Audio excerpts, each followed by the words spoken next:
अब हम आपको नेपाल के संकट से जुड़ी ऐसी जानकारी देने जा रहे हैं जो शायद ही आपने कहीं और देखी हो।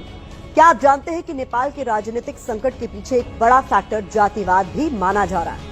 नेपाल की जनता में सालों से इस बात को लेकर भी नाराजगी रही है कि नेपाल की सरकारों और सरकारी व्यवस्था में ब्राह्मणों का दबदबा रहा है।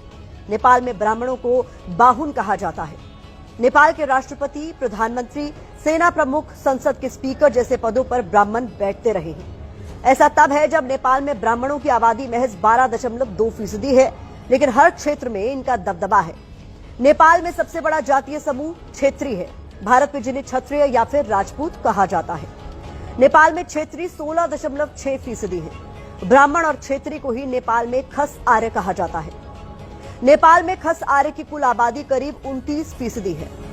नेपाल की संसद में तो खस आर्य का ही दबदबा रहा है।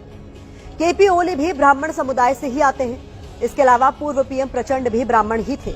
ये भी एक वजह रही कि नेपाल में दूसरी जातियों को समान अवसर नहीं मिले, जिसने कहीं न कहीं सरकारों के प्रति आक्रोश की मात्रा को बढ़ाने का काम किया।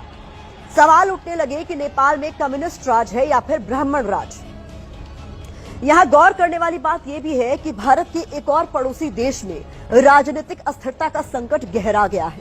तो ये हमारे देश की सुरक्षा और कूटनीति के लिहाज से कितना गंभीर है, आपको मैप के जरिए भारत के आसपास के देशों में क्या हालात है वो दिखाते हैं। वो समझना जरूरी है। यहाँ आपको भारत नजर आ रहा है और इसकी जो तमाम पड़ोसी